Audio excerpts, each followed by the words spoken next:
ಎಲ್ಲರಿಗೂ ನಮಸ್ಕಾರ. ನಾನು ತ್ರಿವೇಣಿ BM ಮಾತಾಡ್ತಾ ಇರೋದು. ಎಲ್ರಿಗೂ ಡಿಸ್ಪ್ಲೇ ಆದಾಗೆ ಮೆಂಟಲ್ ಎಬಿಲಿಟಿ ಇವತ್ತು ನಾವು ಸ್ಟಾರ್ಟ್ ಮಾಡ್ತಾ ಇರೋದು. ಇದರಲ್ಲಿ ಯಾಕೆ ಈ ಸಬ್ಜೆಕ್ಟ್ ತೊಗೊಂಡಿದ್ದೀನಿ ಅಂತ ಅಂದರೆ, ತುಂಬ ಗ್ರೂಪ್ C ಎಕ್ಸಾಮ್ಸಲ್ಲಿ ಕೆಲವರು ಮಿಸ್ಟೇಕ್ ಮಾಡಿಬರೋದು ಮತ್ತು ಟಫ್ ಅಂತ ಹೇಳೋದೇ ಇದು. ಮೆಂಟಲ್ ಎಬಿಲಿಟಿ ತುಂಬ ಟಫ್ ಆಗ್ತಾ ಇದೆ ಅಂತ ನಮಗೆ ಹೇಳ್ತಾ ಇದ್ರು. ಅದಕ್ಕೋಸ್ಕರ ಇದನ್ನ ಮಾಡೋಣ ಅಂದ್ಕೊಂಡ್ವಿ. ಏನಪ್ಪ ಅಂತಂದರೆ, ಈ ಮೆಂಟಲ್ ಎಬಿಲಿಟಿಯಲ್ಲಿ ಈಸಿಯಾಗಿ ಇರೋವಂಥ ಕಾನ್ಸೆಪ್ಟನ್ನೇ ನಾವೇನು ಮಾಡ್ತೀವಿ ಅಂದರೆ, ತುಂಬ ಟೈಮ್ ತೊಗೊಳುತ್ತೆ ಮತ್ತು ನಮಗೆಲ್ಲ ಕನ್ಫ್ಯೂಸ್ ಆಗುತ್ತೆ ಅಂತ ಹೇಳ್ಬಿಟ್ಟು ನಾವು ಈ ಒಂದು ಕ್ವಶನ್ನ ಬಿಟ್ಟು ಬರೋದ್ರಿಂದ ನಾನು ಈ ಟಾಪಿಕ್ ತೊಗೊಂಡಿದ್ದೀನಿ. ಅರೇಂಜ್ಮೆಂಟ್ಸ್ ಬಗ್ಗೆ ಯಾವ್ಯಾವ ಥರ ಕ್ವಶನ್ಸ್ ಬರುತ್ತೆ ಮತ್ತು ಯಾವ್ಯಾವ ಥರ ನಾವು ಈಸಿಯಾಗಿ ಸಾಲ್ವ್ ಮಾಡ್ಬೋದು ಅಂತ ನೋಡ್ತಾ ಹೋಗೋಣ. ಇದರಲ್ಲಿ ಯಾವುದೇ ಥರ ಟ್ರಿಕ್ಸ್ ಇರಲ್ಲ, ಬಟ್ ಪೇಷನ್ಸ್ ಬೇಕು. ಪೇಷನ್ಸ್ ಇದ್ದರೆ ನಿಮಗೆ 3-4 ಕ್ವಶನ್ಸು ಅದರಲ್ಲಿ ಕೊಟ್ಟಿರ್ತಾರೆ. ಈ ಥರ ಸಿಟ್ಟಿಂಗ್ ಅರೇಂಜ್ಮೆಂಟಲ್ಲಿ ಏನು ಮಾಡ್ತಾರೆ ಅಂದರೆ, ಮಿನಿಮಮ್ 3-4 ಕ್ವಶನ್ಸ್ ಬರುತ್ತೆ. ಓಕೆನಾ? ಅಂದರೆ ಬೈ ಚಾನ್ಸ್ ನಿಮಗೆ ಲಕ್ಕಲ್ಲಿ ಏನಾದರೂ ಕೊಟ್ಟರೆ ಈ ಥರ 3 ಮಾರ್ಕ್ಸೇ ನಿಮ್ಮ ಕೈಯಲ್ಲಿ ಇದ್ಬಿಡುತ್ತೆ. ಕೆಲವ್ರು ಏನು ಮಾಡಿಬಿಡ್ತಾರೆ, ಟೈಮ್ ತೊಗೊಳುತ್ತಂತೆ ಇಂಥವು ಸಾಲ್ವ್ ಮಾಡೋದಕ್ಕೆ ಹೋಗಲ್ಲ. ಯಾವ ಥರ ಮಾಡೋದಂತ ಫಸ್ಟ್ ನೋಡ್ತಾ ಹೋಗೋಣ. ನೀವು ಕ್ವಶನ್ ನೋಡಿದ ತಕ್ಷಣವೇ, ಈಗ ಸರ್ಕಲ್ ಅಂತ ಇದೆ ಅಥವಾ ಒಂದು ಲೈನ್ ಅಂತ ಇರ್ಬೋದು. ಓಕೆನಾ? ಒಂದು ಲೈನಲ್ಲಿ ಕೂತಿದ್ದಾರೆ ಅಂತ ಹೇಳ್ಬೋದು, ಸರ್ಕ್ಯುಲರಲ್ಲಿ ಕೂತಿದ್ದಾರೆ ಅಂತ ಹೇಳ್ಬೋದು. ಆ ಟೈಮಲ್ಲಿ ಏನು ಮಾಡಬೇಕು, ಇಲ್ಲಿ ಎಷ್ಟು ಜನ ಕೂತಿದ್ದಾರೆ ಅಂತ ನೋಡ್ತೀರಾ. ತುಂಬ ಜನ ಇದ್ದಾರೆ ಅಂದರೆ ನಿಮ್ಮ ಮೈಂಡಲ್ಲಿ ಇರಬೇಕು 2 ಸರ್ಕಲ್ಸ್ ಹಾಕ್ಕೋಬೇಕು. ಯಾಕಂದರೆ ಇಲ್ಲಿ ಕನ್ಫ್ಯೂಸ್ ಆಗೋ ಥರ ಕೊಟ್ಟಿರ್ತಾರೆ. ರೈಟ್ ಅಂತ ಕೊಡ್ತಾರೆ, ಲೆಫ್ಟ್ ಅಂತ ಕೊಡ್ತಾರೆ, ಅಥವಾ ರೈಟು ಲೆಫ್ಟು ಕೊಟ್ಟಿರಲ್ಲ. ಆದ್ದರಿಂದ 2 ಸರ್ಕಲ್ಸ್ ಅಥವಾ 3 ಸರ್ಕಲ್ಸ್ ಹಾಕೊಳ್ಳೋದ್ರಿಂದ ನಮಗೆ ಬೆನಿಫಿಟ್ ಜಾಸ್ತಿ, ಟೈಮ್ ಉಳಿಯುತ್ತೆ. ಓಕೆನಾ? ಫಸ್ಟ್ ಒನ್ ಏನಪ್ಪ ಅಂತಂದರೆ, ಇಷ್ಟು ಜನ ಏನು ಮಾಡಿದ್ದಾರೆ, ಒಂದು ಸರ್ಕಲಲ್ಲಿ ಕೂತಿದ್ದಾರೆ. ಓಕೆನಾ? ಸರ್ಕಲಲ್ಲಿ ಕೂತಿದ್ದಾರೆ. JKLMNOP Q are sitting around the circular table facing center ಅಂತ ಹೇಳಿದೆ. ಯಾರು ಯಾವುದೇ ಥರ ಆಪೋಸಿಟ್ ಇರೋರಾಗಲಿ ಎಲ್ಲರೂ ಸೆಂಟರ್ ಫೇಸ್ ಮಾಡೇ ಕೂತಿದ್ದಾರೆ. ಅದು ಕ್ಲಿಯರ್ ಅಲ್ವಾ? ಈಗ ನೋಡಿ, O is sitting right of M ಅಂತ ಹೇಳಿದ್ದಾರೆ. M ಎಲ್ಲಿ ಬರುತ್ತೆ ಅಂದರೆ, ಎಲ್ಲೋ ಒಂದು ಅಂದಾಜಿಗೆ ನಾನು ಇಲ್ಲಿಡ್ತೀನಿ. ಓಕೆನಾ? M ಅಂತ ಇಡೋಣ, ಇಲ್ಲಿಡೋಣ M. ಓಕೆನಾ? ಎರಡರಲ್ಲೂ ಬರೀರಿ. ನೋಡಿ, ಏನು ಟೈಮ್ ಏನು ಜಾಸ್ತಿ ತೊಗೊಳ್ಳಲ್ಲ. ಇಲ್ಲಿ ನಾನು ನಿಮಗೆ ಎಕ್ಸ್ಪ್ಲೇನ್ ಮಾಡುವಾಗ ಟೈಮ್ ತೊಗೊಳ್ತಿದೆ, ಆದರೆ ನೀವೇ ಅಲ್ಲಿ ಎಕ್ಸಾಮಲ್ಲಿ ಮಾಡುವಾಗ ಇದು ಟೈಮ್ ಜಾಸ್ತಿ ತೊಗೊಳ್ಳಲ್ಲ. ಓಕೆನಾ? M ಬರ್ದಿದ್ದೀರಾ. ಏನು ಮಾಡಿದ್ದಾರೆ ಅಂದರೆ, O is sitting third to the right of M ಅಂದಿದ್ದಾರೆ. 3 ವ್ಯಕ್ತಿಗಳು ಥರ್ಡ್ ಅಂತ ಹೇಳಿದ್ದಾರೆ. ಮಧ್ಯೆ 2 ಬರ್ತಾರೆ. ಆಮೇಲೆ ನಾನು ಏನು ಮಾಡಿದ್ದೀನಿ, O ಹಾಕಿದ್ದೀನಿ ಅಲ್ವಾ? ಇದರಲ್ಲಿ ಯಾವುದೇ ಥರ ಗೊಂದಲ ಇಲ್ಲ. ಓಕೆನಾ? ಇಷ್ಟು ಕ್ಲಿಯರ್ ಆಯಿತು.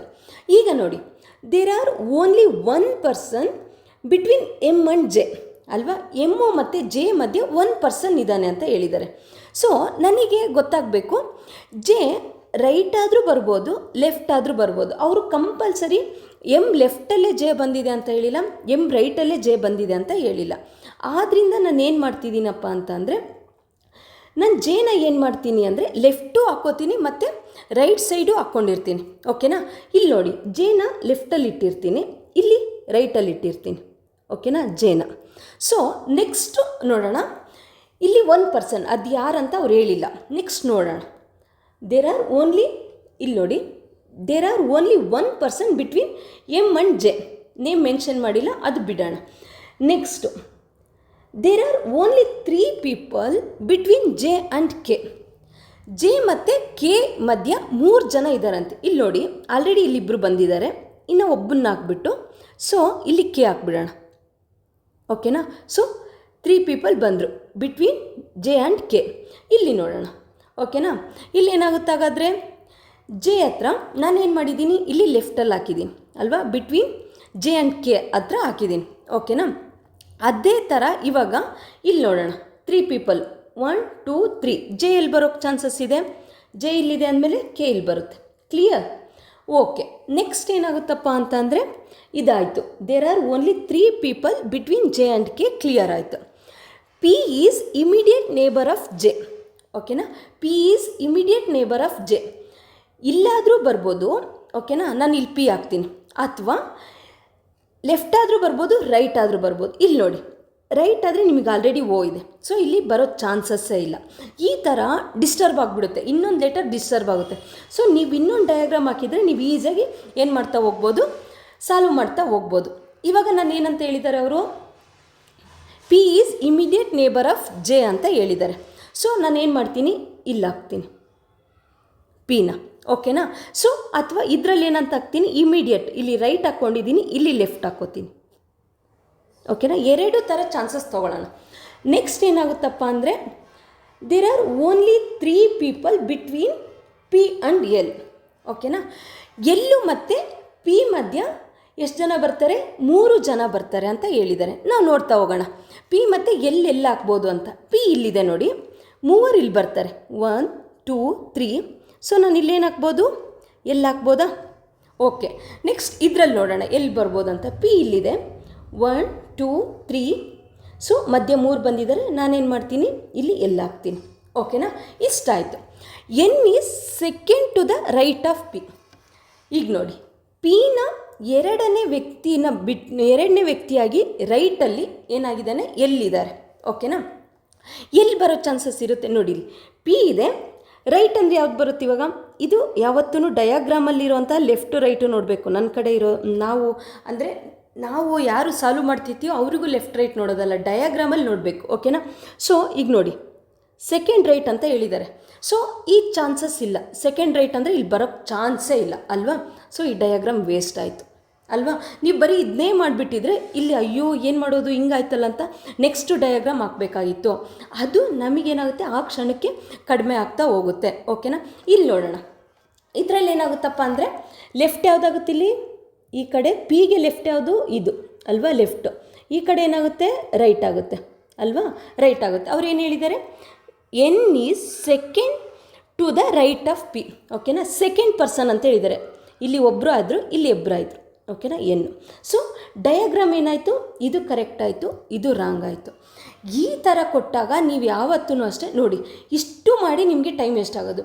ಕೆಲವ್ರು ಏನು ಮಾಡಿಬಿಡ್ತಾರೆ ಅಂತ ಅಂದರೆ, ಈಗ ಪಿ ಇಲ್ಲಿ ಕೊಟ್ಟಿದ್ದಾರಾ, ನೆಕ್ಸ್ಟ್ ಏನು ಮಾಡಿಬಿಡ್ತಾರೆ, ಪಿ ಇಲ್ಲಿ ಚಿಕ್ಕದಾಗಿ ಹಾಕ್ಕೊಳ್ಳೋದು ಅಲ್ವಾ, ಅಥವಾ ಏನಾದರೂ ಮಾಡೋದು, ಮತ್ತು ರೈಸ್ ಮಾಡ್ತೀನಿ ಅಂತ ಹೋಗಿ ಚೀಟ್ ಮಾಡೋದು. ಅವಾಗ ಏನಾಗುತ್ತಪ್ಪ ಅಂದರೆ, ಇಲ್ಲಿ ಕ್ವಶನ್ಸು ನಿಮಗೆ ಮಿನಿಮಮ್ 3 ಕ್ವಶನ್ಸ್ ಕೊಟ್ಟಿರ್ತಾರೆ ಅಲ್ವಾ. ಮಿನಿಮಮ್ ಈ ಅರೇಂಜ್ಮೆಂಟ್ಸಲ್ಲಿ ಮಿನಿಮಮ್ 2 or 3 ಕ್ವಶನ್ಸ್ ಇದ್ದೇ ಇರುತ್ತೆ. ಈ ಥರ ಕೊಟ್ಟಿದ್ದಾರೆ ಅಂದರೆ ಯಾವತ್ತೂ 1 ಕ್ವಶನ್ನೇ ಕೊಟ್ಟು ಸುಮ್ಮನೆ ಆಗಿರಲ್ಲ ಅಲ್ವಾ.